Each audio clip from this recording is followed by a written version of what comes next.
it cost to kind of go on a trip like that? So that trip cost about, the base price for Israel for a 10-day trip is around $5,200.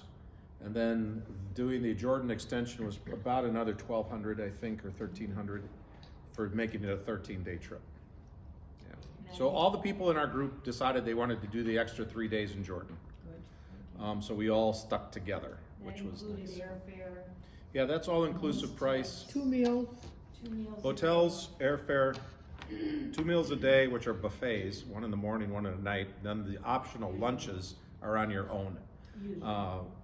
If you want to eat them, you can. There was a couple lunches they paid for though. Well, yeah, actually there were 3 lunches thrown in, which Yeah. We were typically you only have 1, but we had 3 this time. So that was nice. Yeah, otherwise all the tips are included, unless people want to tip over and above what we already tip. But And you pay for it before you leave? Yeah, Okay, and that's all. good idea, you don't have to worry. it's all got to be paid in advance, at least 90 days in advance, 100 days in advance. Yeah.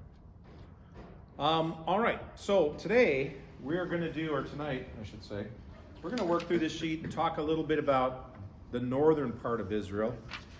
I didn't bring the maps back with me from the first session. Sorry, but if you have those, that'll be helpful to you. But you can always draw a map on the back of your sheet if you want to. Because I do encourage you to learn the Holy Land to the point where you can draw it. You can draw it like on the whiteboard. By the way, just want to thank Jeff too for filling in for me the last couple of weeks and putting the presentation on Christmas, Bethlehem, Nazareth, that kind of stuff, and also the water. We looked at maps a lot, so it should be burned in everyone's mind. Okay, good. But the Holy Land isn't that kind of complicated when it comes to maps, I don't think.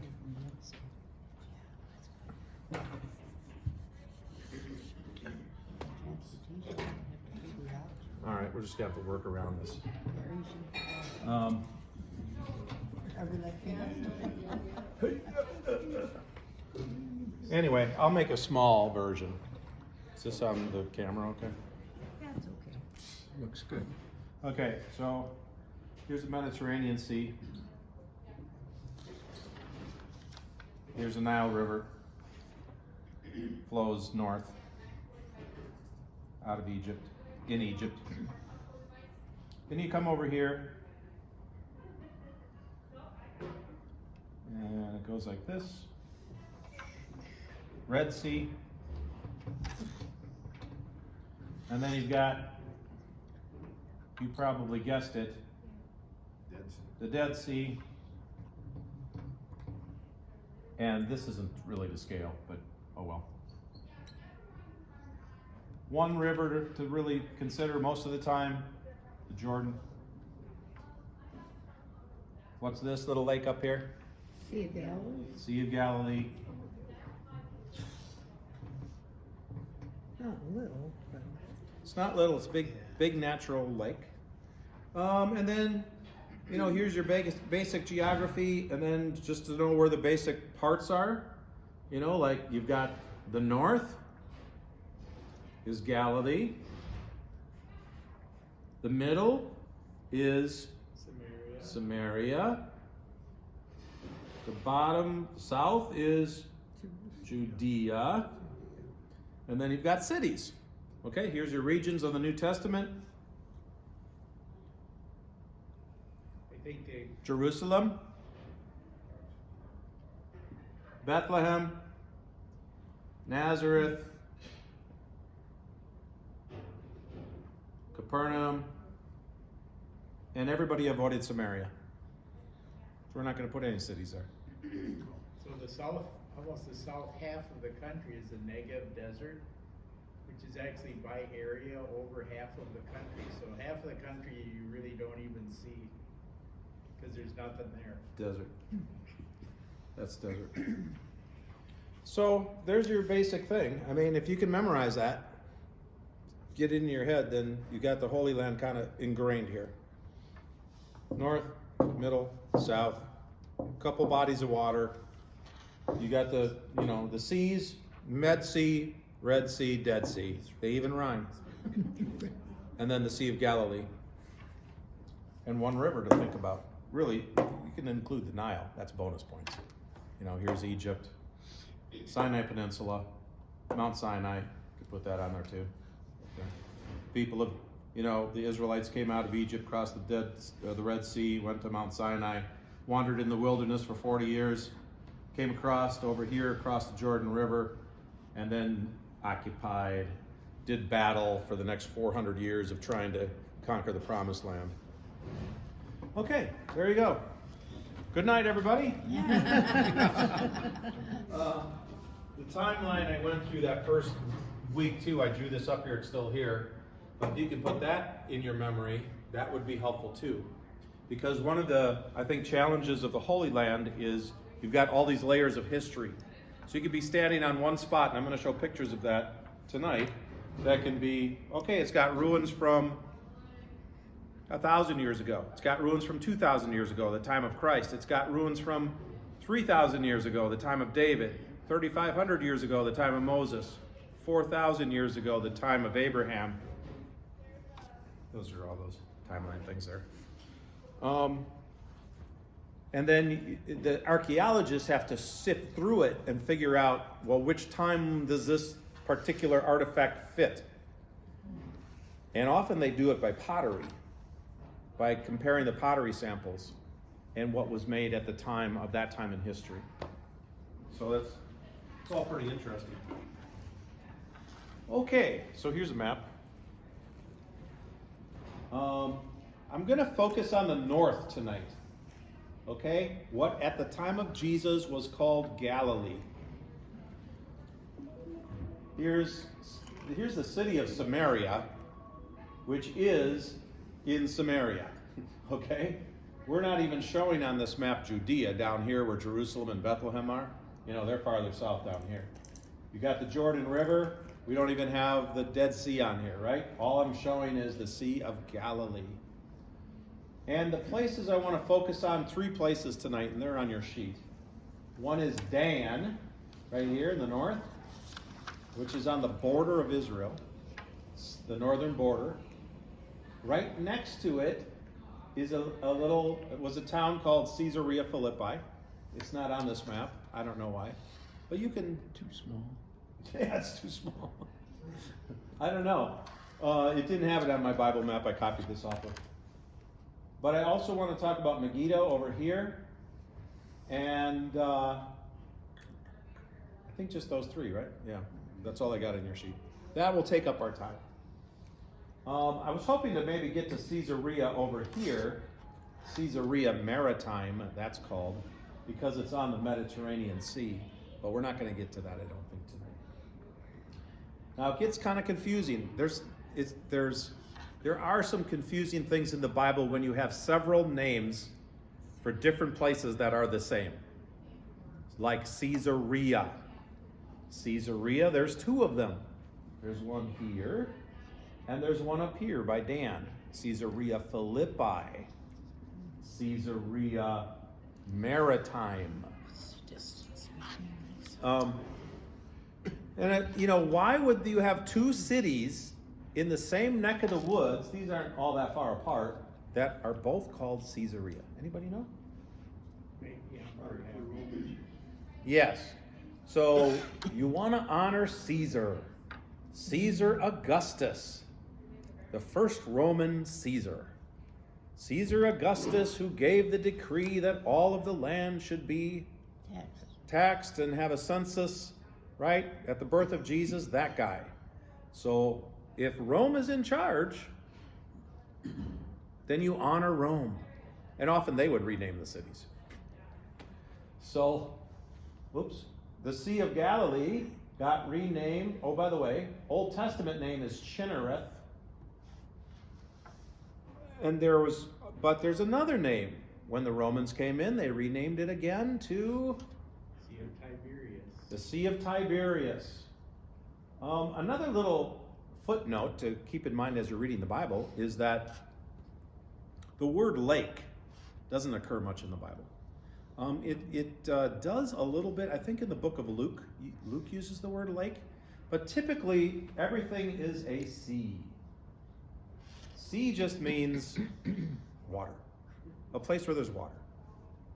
So I don't know, you might have talked about this too when you did the thing on the water, but even at the temple in Jerusalem, they had this big bronze bowl filled with water. Guess what it was called?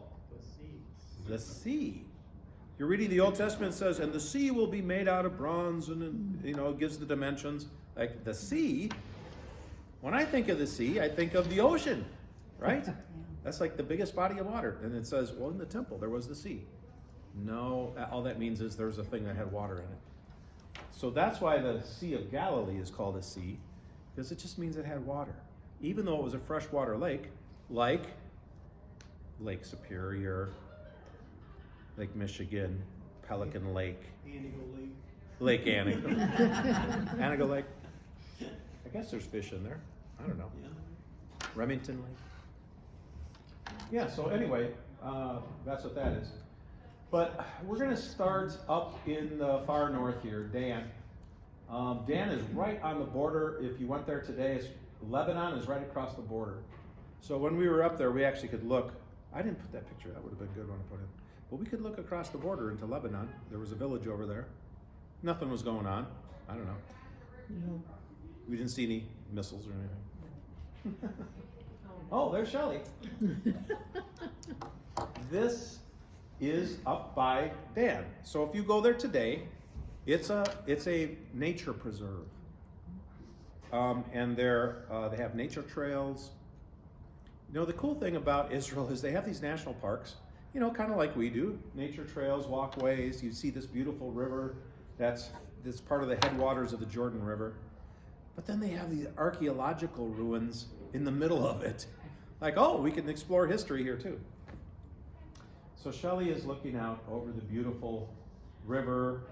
I think there's 3 rivers that feed into to be the headwaters of the Jordan River. They come off of, I didn't point this out, see up here? There's kind of a white-topped mountain called Mount Hermon, and it's 9,000 feet elevation. That's tall enough to have snow pretty much year-round. So the snow melts, it's running down to Dan. Now, little advanced question for some of you. What's the name of this river? Jordan. Jordan. Jordan. What does the word Jordan mean? I'm going to ask Jane because she was there and she heard this.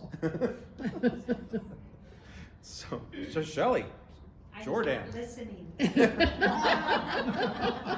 Shelley was handing out treats on the bus. Yeah, that was my job, keeping people happy. Handing out some Reese's peanut butter cups. So the Jordan means to come down from Dan. To come We could have guessed. down from Dan. Traveling down from Dan. Jordan.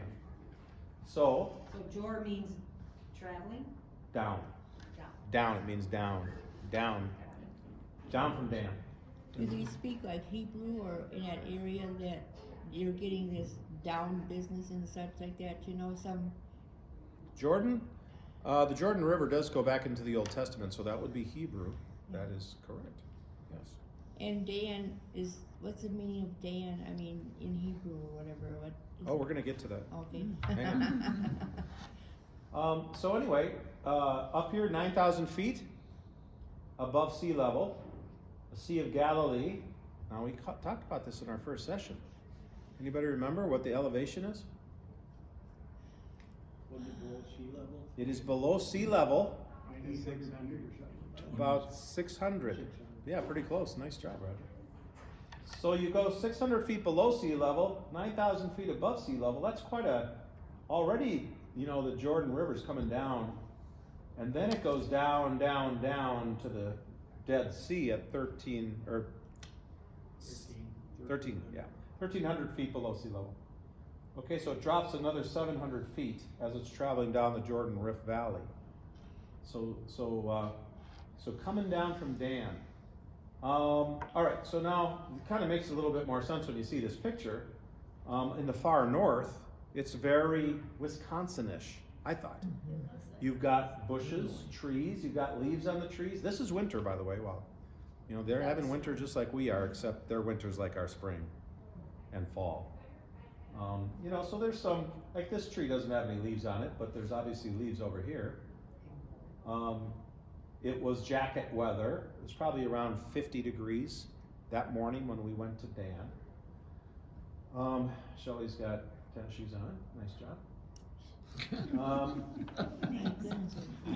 So we walk down this path and we get to this wall. And we're going to look up Judges 18, verses 7 through 14.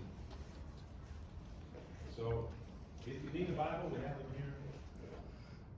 I was gonna try Gene's to gonna help get you me out. one and I can't think of. Oh, he's bringing one. Good, he sees us. Judges. Me too. Okay, just a little reminder. Here's the Old Testament from 4000 BC, creation, until the time of Jesus at the year 0. Where do the judges fall in this timeline?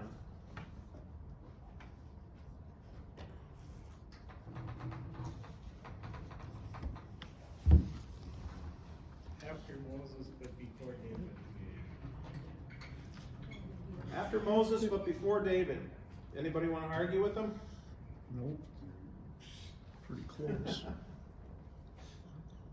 Right, so Moses, 1500 BC, but he couldn't enter the promised land, right? He had to die before crossing over the Jordan River. He died on Mount Nebo, another place we got to visit this time around. And then came, who's the next guy who took over leadership? Joshua. Joshua fought the Battle of Jericho. And then we entered this period of the judges for about 400 years until we have our first king, Saul. Remember, the Israelites were crying out for a king like the other lands had. So finally, we have King Saul at about, probably about 1100 BC or 1050 BC. So we're in the Judges, right? We're in that period of time here. Judges 18, 7 through 14. If anybody wants to read, go for it.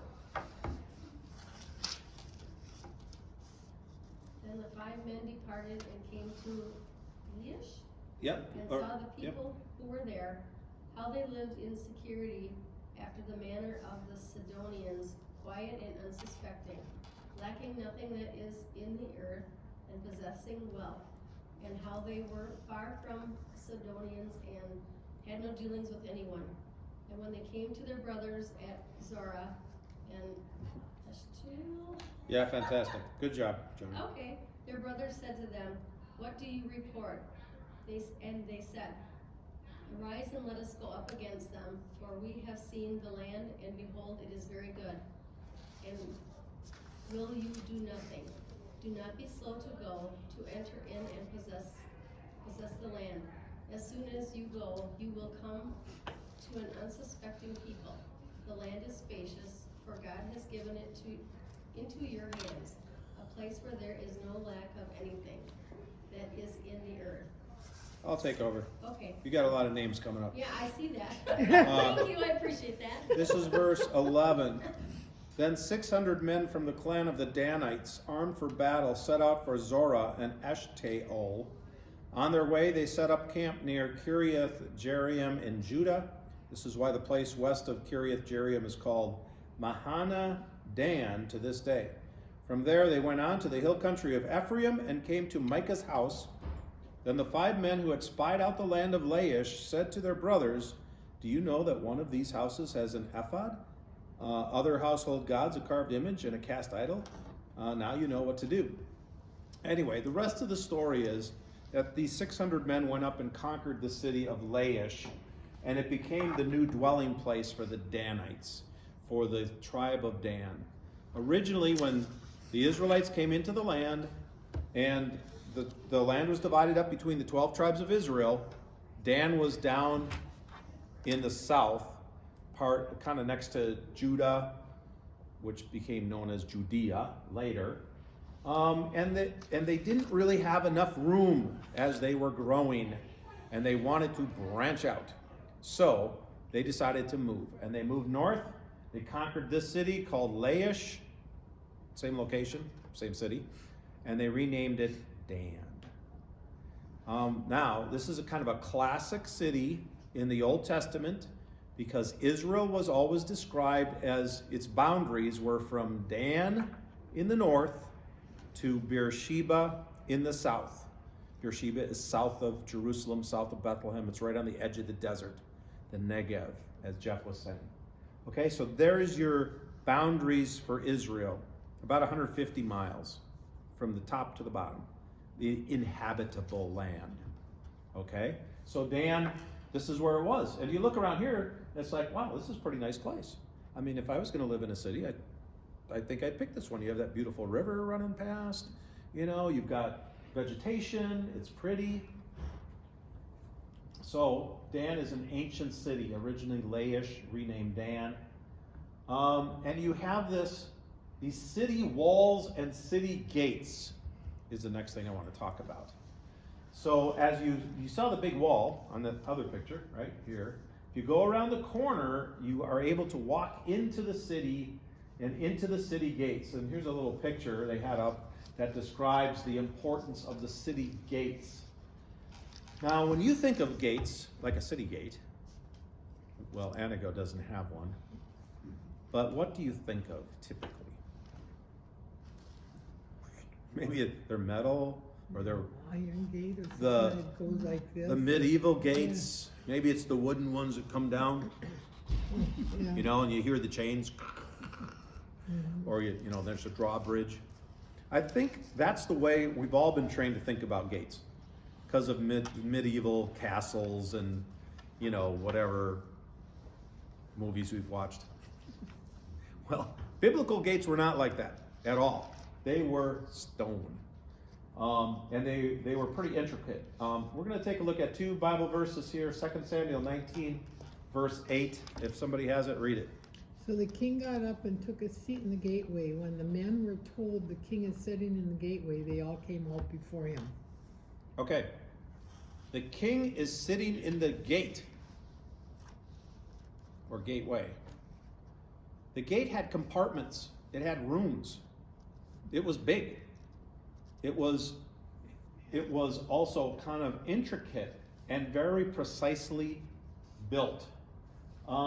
It was a place where kings would sit. How about Ruth 4, verses 1 and 2, if anybody has that? Go ahead.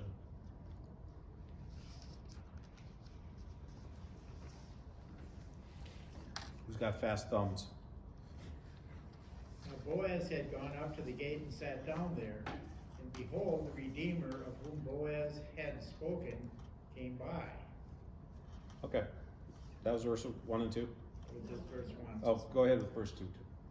So Boaz said, "Turn aside, friend, sit down here." And he turned aside and sat down. And he took 10 men of the elders of the city and said, "Sit down here." So they sat down. So they're sitting in the gate, having this discussion about the kinsman redeemer thing, and Boaz and his relationship to Ruth, and whether, you know, that was, I guess, going to be legal and so forth. So this was the place where kings sat. This is the place where judges sat.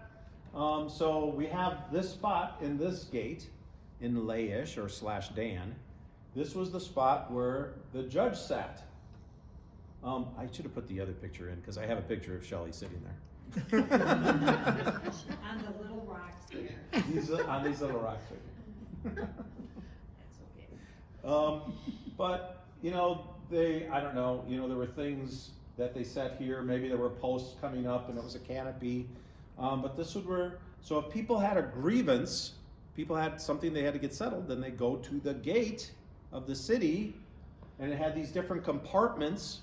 Sometimes there would be like a compartment for soldiers to guard the city, a room for them, you know, to hang out and watch for whoever comes in. This is a picture from above that I took of the same gate area That little judge's seat was like behind this wall over here. But you'll notice it kind of winds through, and there's like a compartment here, little rooms. Maybe there were houses. People lived in the gates. People lived in the walls. Remember when Joshua came to Jericho? Who lived in the wall of Jericho? Rahab, right. So Rahab actually lived in the wall and lowered the spies down through with the basket, because she lived in the wall. So you had access to like the window right there. So it's just a different concept than like the medieval, I got the drawbridge and the gate and stuff. It's actually pretty intricate. So we walked up inside here, and by the way, when you were there, Jeff, last time, 7 years ago, we weren't able to do this. Yeah, I saw that. You posted some pictures and it showed that gate was all fixed up really nice. And the reason was it was raining that day. It was. And the rocks are slippery. And so it was too dangerous to walk up this rocky path on slippery rocks, so we didn't do it as a group last time. But this day, our weather was perfect, by the way. It was sunny every day, and 50s to 70s was the average high temperature. So we just had a beautiful walk here. Again, you can kind of see the trees. Again, this is the dead of winter for them too, but it's a Mediterranean climate. It's super nice.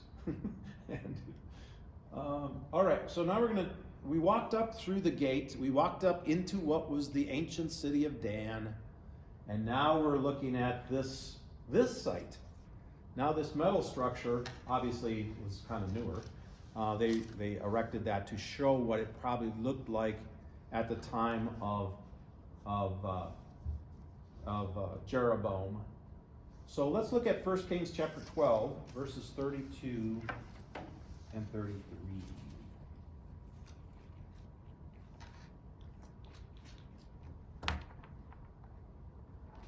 All right, I got it. I'm going to start at verse 31. I'm going to back up. Verse 28. After seeking advice, the king made 2 golden calves. Oh, that already sounds like a bad idea. Right, this is Jeroboam. Back to our timeline. Where does Jeroboam fit on the timeline? After Judges. Okay, so we said we had the judges in here for 400 years. Jeroboam was the son of,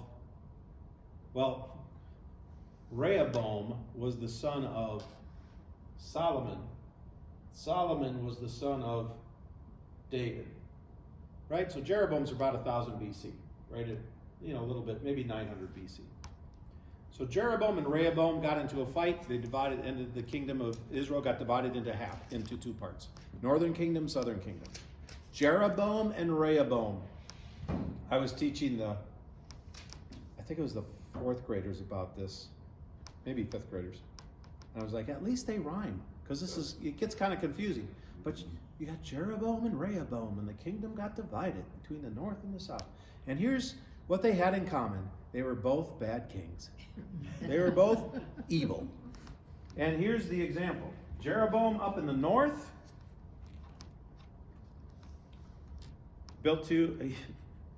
he's like, I'm not going to worship in Jerusalem because Rehoboam's down there. So we have to build worship sites up here in the north.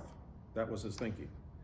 So what did he do? He did the same thing that you find when Moses came down from Mount Sinai. And what did the people do? They built golden calves. Now that was 1500 BC. We're 500 years into the future, and they're still doing the same thing. Because of the false gods being worshipped around them. The Canaanites worshiped Baal. Baal was a calf god, often made out of gold. So Jeroboam's thinking, our God should be made out of gold. Like, no. Anyway, verse 20, this is 1 Kings 12, verse 28. After seeking advice, the king made 2 golden calves. He said to the people, it is too much for you to go up to Jerusalem. It's too far to walk all the way to Jerusalem. Jesus did it all the time. Anyway, here are your gods, O Israel, who brought you up out of Egypt. One he set up in Bethel, which is kind of the southern part of the northern kingdom, like in Samaria. And then the other in Dan. There it is. And this thing became a sin. The people went even as far as Dan, the far north on the edge of Israel's border, to worship the one there. Jeroboam built shrines on high places and appointed priests from all sorts of people, even though they weren't Levites, okay? People who weren't supposed to be priests. He instituted a festival on the 15th day of the 8th month, like the festival held in Judah, and offered sacrifices on the altar.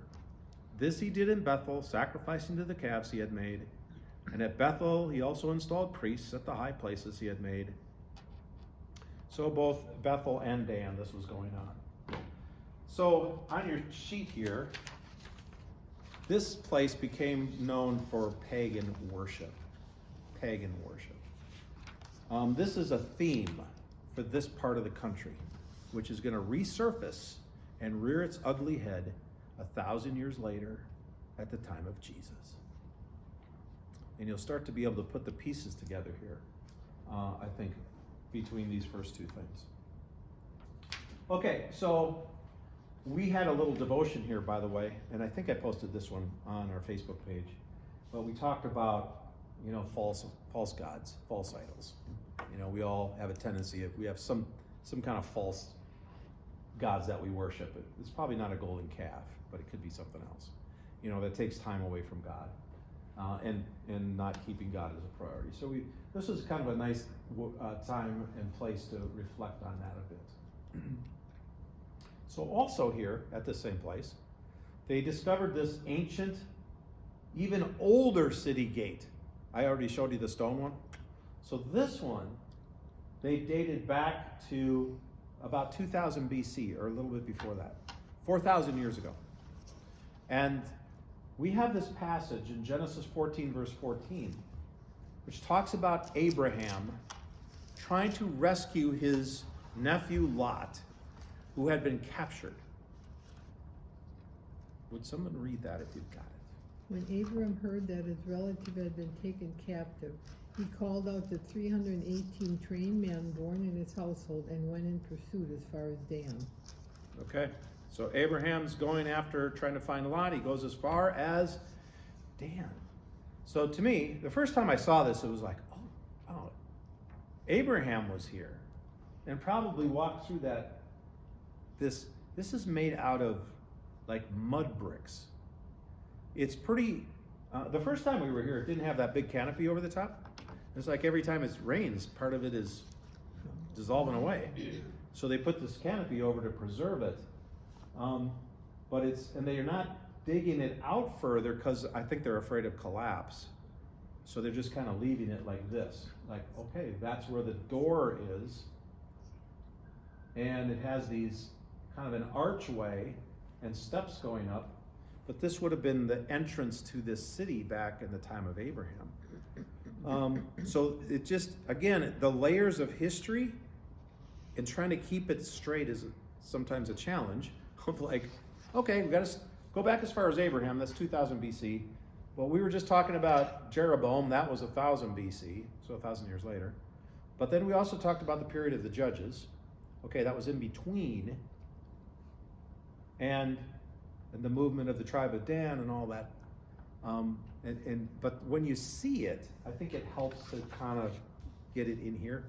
Because when you read it in the Bible, I don't know, words don't always sink in, but seeing the pictures and actually walking and talking and walking the land helps. Story. So you're saying that big building was made out of mud? Yeah, mud bricks. In Canada, they make bricks out of some straw and mud. That's how they built the pyramids, right? Yeah, I was thinking maybe they did that here too. But I don't know if they had any straw, any, oats So- that they grew and, got the straw. So by the way, that brings up a good point, Marianne, which is the Egyptians were here too. Because the Egyptians came up and conquered this region. And then they got eventually conquered back, or they beaten back or whatever, withdrew back into Egypt. But there's Egyptian ruins in many of these places. So maybe they brought the mud brick technology from Egypt. That's possible. Okay, so now we're going to go to Caesarea Philippi, which is probably only like 2 miles away. It's in the same area, right next to each other. We see another body of water here, right? This fresh water, one of the headwaters of the Jordan River. There's kind of 3 headwaters. They all join together, and then they flow down into the Sea of Galilee. So now we're going to fast forward in history to the time of Jesus. So we're going forward 1,000 years, right? We're going to 0 here, to the time of Jesus. To me, this was one of my favorite Bible passages, and also places to visit, because of what happened in Matthew chapter 16. Does anybody want to read? When Jesus came to the region of Caesarea Philippi, he asked his disciples, "Who do people say the Son of Man is?" They replied, "Some say John the Baptist, others say Elijah, and still others Jeremiah or one of the prophets." "But what about you?" he asked. "What do you say I am? Who do you say I am?" Simon Peter answered, "You are the Christ, the Son of the living God." Jesus replied, "Blessed are you, Simon, son of Jonah, for this was not revealed to you by man, but by my Father in heaven. And I tell you that you are Peter, and on this rock I will build my church, and the gates of Hades will not overcome it." Keep going. 2 more verses. "I will give you the keys of the kingdom of heaven. Whatever you bind on earth will be bound in heaven, and whatever you loose on earth will be loosed in heaven." Then he warned his disciples not to tell anyone that he was the Christ. So, how many of you have heard this Bible verse before, this Bible passage? Pretty familiar one, right? When Jesus asked his disciples, "Who do you say that I am?" I don't think I quite got it until I went there and saw what this was like. So at the time of Jesus, this was a pagan worship place. Just like Jeroboam, right? 1,000 years before. This is the northern part of Israel known for pagan worship. So this was a big temple to the god Pan. Anybody know anything about the Greek god Pan? Yeah, plays the flute. Whatever that is. And then what did Pan look like? Half goat, half man. Upper half is man, lower half is goat. Play the flute. Why they worship that? I don't know. I don't know. But that was the big thing here. And so they built a temple right where that cave is. And they, as part of the sacrifices to Pan, I kind of wondered if they threw babies into the water. This river used to flow out of the cave, but there was an earthquake and it shifted the direction of the river, so now it runs under the cave and comes out right here. Actually, this is where the water just kind of comes out of the ground. But back in those days, it actually came out of the cave, and they would I thought they threw babies in, but then I asked our guide about that this time, and he said, no, they threw goats into the cave water to see if the goat would swim or sink. And if it sank, I think it was accepted then by Pan as a sacrifice or something. I don't know. Not fair to the goats, right? So they have these little places that are carved out of the rock where they'd have idols or something stuck into the rocks there that they worship. There was also a temple to Zeus here. I mentioned Zeus in my sermon on Sunday. And other gods were worshipped here. Now, I like the way The Chosen portrayed this, by the way. I think it was season 3, episode 2. You can look it up. If you have that access, you can look it up online, actually, on the Chosen website. But they had all kind of the temples in the background when Jesus was talking to his disciples here in Matthew 16. And you can just kind of see, okay, you're looking at all these false gods being worshipped. And then he says to his disciples, well, who do people say I am? Am I like one of these guys? And then they said, well, some think you're John the Baptist who came back from the dead. Or you're Elijah or Jeremiah or one of the other prophets who came back from the dead. And then he says, again, with this background, who do you say that I am? And Peter had the right answer, right? You are the Christ, the Son of the living God. One of the best confessions of faith in the New Testament. And I think it was important, and Jesus picked this spot on purpose, right? In the face of all the false gods around us, who do you really say Jesus is? Okay, Jesus is the one and only true God. We did a devotion here too, and it's kind of like what I said in my sermon on Sunday. I said, there's these ruins of all these false gods. They aren't there anymore because they weren't real to start with. But we're still worshiping the true one, Jesus. Oh, there's a nice picture of Shelley again. We got these, fantastic pillars like this. With the, if you know your different kind of capitals on the Roman architecture, there's 3 different types. Now, Jane, you learned about this. The Dorian, the Ionian, the Corinthian.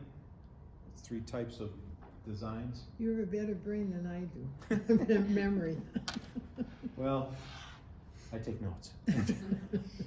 Writing down in my book. Again, this is one of those headwaters to the Jordan River. Beautiful, clean, clear water. And then later on in one of our other sessions, I'll show you what the Jordan River looks like when it empties into the Dead Sea, because it looks like the muddy Mississippi. Oh. And we brought a bottle of water back from down there, and all the sediment kind of eventually filters out of it. But it starts out like this. But a lot of it gets used for irrigation down in the Jordan Rift Valley, so then you end up with kind of the leftovers by the time it gets to the Dead Sea. We'll do a whole thing on the Dead Sea too, because there's a lot just to talk about in that body of water. Jeff covered some of that in his presentation too. Okay, so here we are, now we're shifting gears. Oh, one more thing about Caesarea Philippi. Named after Caesar, Augustus, but then also this guy named Philip. Now you think the Caesars are confusing, the Herods are even more confusing. So it's actually Herod Philip, the son of Herod the Great and Cleopatra. And remember this gal named Herodias?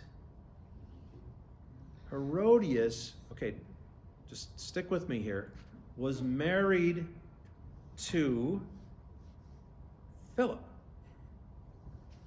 But Herod Antipas liked his sister-in-law and decided, I want to marry her.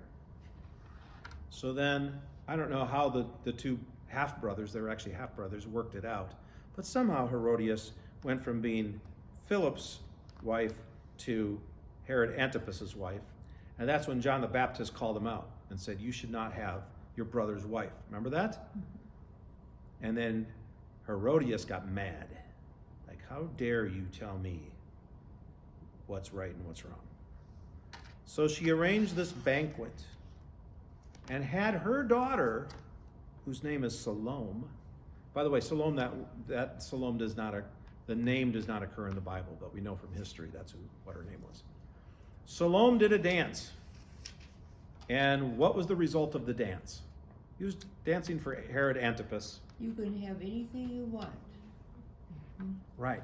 Herod had too much wine. And he said, Salome, you're so beautiful and wonderful, you can have anything up to half of the kingdom. Like, really? So Salome went to her mother, Herodias. What do you think I should ask for? The head of John the Baptist on a silver platter. And so that's what happened. So Herod Antipas had to keep his word to his dinner guests. He didn't want to have John the Baptist beheaded, but he did anyway. Now, I didn't pick the picture up here. We're going to talk about it another time. We took a hike. Oh. It was the hardest climb of our Oh my trip, gosh. was to visit the place where John the Baptist was beheaded. It's called I would have never Macarinus. made it without that policeman helping me. Jane was escorted by a police officer. Jordanian. Jordanian police. The U.S. consulate in Great Britain require a Jordanian police officer on the tour bus in Jordan. For Americans. So I had Americans. my walking stick in one hand, And English. and Yeah. he helped me the rest of, well, we rested, didn't we, Shelley? This is I a didn't whole, think I was gonna that's a make whole it. nother presentation. Yeah, But I'm just gonna say this, that I took off because the park was gonna close and they kept it open for us. He didn't care about us. He just- And our tour guide said, all right, you got 20 minutes. It's a 20-minute walk up there Oh. to the top of the mountain. How far? So I said, if you wanna try, anybody's welcome to come. A couple people stayed on the bus, but most of the group were like, okay, we gotta go. You ran all the way up that? Well, high? I did not run. I did not run. I was walking Ben and fast. Nora and, But there were people ahead of me. yeah, they took off. Bed Morris was ahead of me, and Bod? Bod was ahead of me from John? Green Bay. Was John? John probably was, and Kaylee. The young people were ahead of us. Well, Nora was up And there then, too. and Nora was going pretty. Nora Yeah. Zacek was going pretty quick. Mhm. And I thought, there's no way these older people, I mean, not that I'm young, are going to make it up there with their canes and things, unless they had a police officer. So but it wasn't just Jane. Talk English? There were a bunch of other of the people who were not the most spry that had canes and things that made it. It was like, that was like probably one of the biggest surprises of I the don't trip. think David, No, his they- name Cheryl, didn't go, and I don't know if Seth's wife went, No, she wasn't feeling Janelle. well. yeah. But yeah, the rest of the group all made it up. They were huffing and puffing. My heart was beating like, Oh my God. because And then I saw it was. Shelley and she said, I if you saw can you, make it and up there's no there, way I I'm was- going to. You were in- We'll show you a picture of what that looked like later. I don't have that tonight. Okay, we're still in the north here. That's in the south. At a place called Megiddo. Oh, I didn't finish with Herod and all that. Well, anyway, to twist the plot even more, Herod Philip later married Salome, his ex-wife's daughter. About 40-year difference between the two. And so he built a palace at Caesarea Philippi, and that's why it's called Caesarea Philippi, after Herod Philip, who was living there with Salome. So there you go. So I said this is a place of pagan worship, and immoral practices, and I guess again that's where Philip chose to have his residence, Herod Philip. Okay, now we're in Megiddo. Just a reminder, so Megiddo's kind of a little bit southeast of the Sea of Galilee, or southwest, I should say, sorry. And so this is farther south. You can't get more north than Dan. Dan is on the border, right? And Caesarea Philippi. So you're coming down to the Sea of Galilee and then hanging you're going west towards the Mediterranean, and about halfway between Sea of Galilee and the Mediterranean, and not too far from Nazareth, is this place called Megiddo. Actually, Nazareth is across the valley to the north of Megiddo. Megiddo's an ancient city, another ancient city, and guess what we found when we went to this ancient city? What does this look like over here on both sides? Bunch of stones. Yes, but now you can identify them. It's a gate. This is the city gate. Remember, gates doesn't mean wooden gate thing. Wasn't it after, cause that's where the soldiers stood in case, as a line of defense, they came out of those side rooms to kill whoever. Right. So we're already past the gate, aren't No, we? this is all part of the gate. Oh, This is all called the gate. the gate. It included the rooms where the soldiers were. Thank you. Do I have to review what we Yes, talked you about do. earlier? Obviously. Give you personal instruction at home. I did. All right, so the interesting thing about these gates, these were built by Solomon. So they're 3,000 years old, these stones, you're looking at them. And the one thing they saw about this gate was how precisely made these stones are. I mean, they fit together just like, like that. For being 3,000 years old. And then they found other gates built by Solomon in other places in Israel, and they're within fractions of an inch of the same dimensions as these. Which just tells you these are not uneducated people. I think we're devolving personally as a civilization, so we're not as smart as they were back then. But they knew how to build and build precisely. To me, it's pretty amazing. Okay, 1 Kings 9 verse 15. Anybody have that? Here's the account of the forced labor King Solomon constructed to build the Lord's temple. His own palace, the supporting terraces, the wall of Jerusalem. Oh, I'm sorry. It should be 2 Kings. Just trying to trip you up there. Good job. 2 Kings 9 verse 15. I'll have to correct that.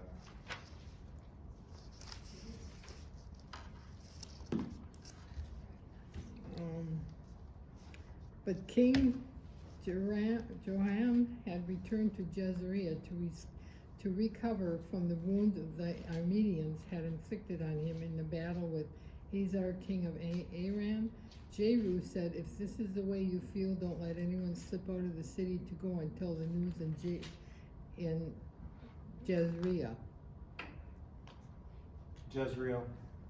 Yeah. Why did I put that down?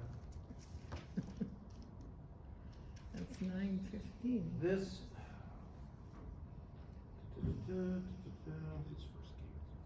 Is it 1 Kings? That was 2 Kings. I read both of them. 1 Kings 9:15, then you said it was I did. 2 Kings 9:15. Megiddo was in 1 Kings 15. Oh, 9:15. I guess you were right. That must be why. Let's try 1 Kings 9:15 again. Jeff, go. This is the account of the forced labor that King Solomon drafted to build the house of the Lord and his own house, and the Millo, and the wall of Jerusalem, and Hazor, and Megiddo, and Gezer. Okay, yeah, so that's where it was. So King Solomon built the temple in Jerusalem, the first temple. And then he also built these palaces, including this one in Megiddo. But just like everything over there in Israel, there's more history to it. So Solomon was 1000 BC, but they found these ruins that date back to 2700 BC, 1700 years older. So they dug down, and this is just a reminder again of what is a tell, T-E-L. What is a tell? We learned about this in the first class too. Like a hill or a mountain. Yeah, it's like a big hill of piled up debris. And if you ever want to dig into a tell, read the book, The Source. It's been out for 40 years. By Mishner, the guy who writes long books. It's a book about digging through all the layers in a tell. And it describes all of the history that happened in that place. That's what happens in places like this. They keep digging down, and they get down to, this is 1000 BC, but this is 2700 BC. All right, Judges 1 verse 27. If you've got it, read it.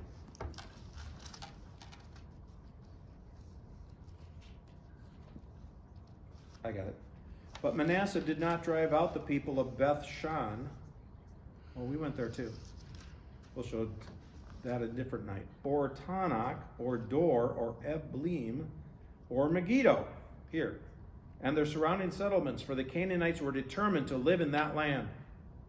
Okay, so this is the Israelites coming into the promised land, and they're supposed to drive out the Canaanites, but they don't.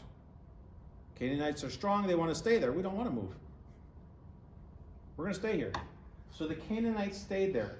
So the judges, we're talking again, back to our little thing here. This is right at the beginning of the conquest, so about 1400 BC.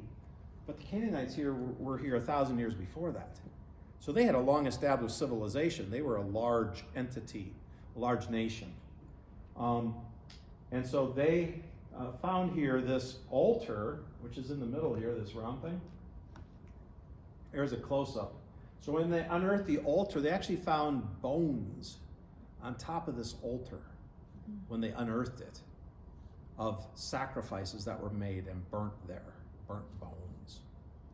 So I didn't put well, I guess I did. And I'll just hit these quickly too. Judges 1:27 we just did. Deuteronomy 12. So this is back to the time of Moses. The animal or human? I'm going to get to that in just a second. Stepping up. Verse 29 of Deuteronomy 12, the Lord your God will cut off before you the nations you are about to invade and dispossess. But when you have driven them out and settled in their land, and after they have been destroyed before you, be careful not to be ensnared by inquiring about their gods, small g, saying, how do these nations serve their gods, small g? We will do the same.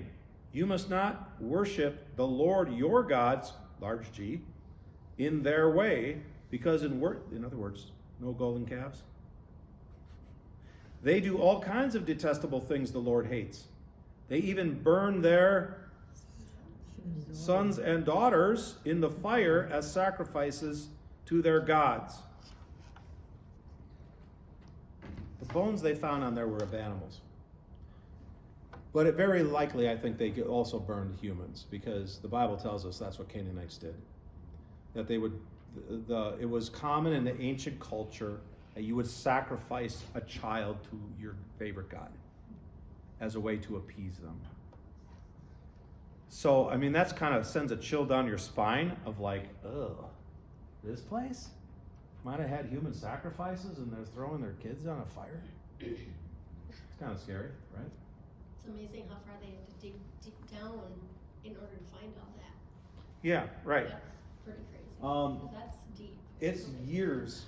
By the way archaeology works, since you brought that up, you can only dig as much as you have money to dig. It's all has to be funded. And there are so many sites, including this one, they could keep digging. They'll find more stuff, but they don't have the money. So whenever they have enough money, then they continue archaeology. Or they try to identify the most, what's the best bang for the buck, because you could dig up everything in Israel and find stuff. That's kind of the neat thing about the land, right? So they finally dug down and found this. But remember, they had already found, let's see, the gate. I don't know, it's like over the hill over here, that gate from Solomon. So Solomon built on top of this. From the time of Judges, that would be 500 years, but even before that, I mean, this is over 2500 BC. So, anyway, old. That's a theme, by the way, in the Holy Land. Old. So 1 Kings 9:15 talks about building this palace, and also, I think we took a look at that. I think it was the same passage in 1 Kings 9. But anyway, it talks about also building stables for 200 horses. So they found remnants of the stables here too, of where they kept the horses in this palace by Solomon. So 3,000-year-old stables. Can I ask you, the regular people, do they live in stone buildings then, or tents, or is the...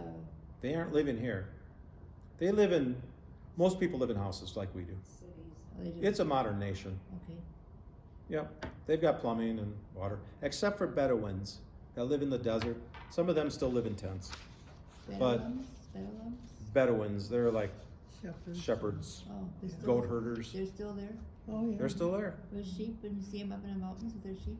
We drove past them while we were driving through the desert. Well, when we went up to the mountain where John the Baptist had been killed, there were shepherds, right? Did you see them? Was that a different? It all blends together, doesn't it, We Shelley? all- But we did see settlements of We those. did. We saw And we several did see- We Bedouins. were we were talking to the police officer, and he was saying what a hard life it is. But some of them were We very did. wealthy. Yeah, we'll show some pictures of that. We did see we did see Bedouins and shepherds when we were at Macarius by the Dead Sea, where they executed John the Baptist. That is true. But most people, to answer that question, live in houses like we do. What was this supposed to be, a baptism tank or something? Ooh, this is a good question. What do you think that is? trough.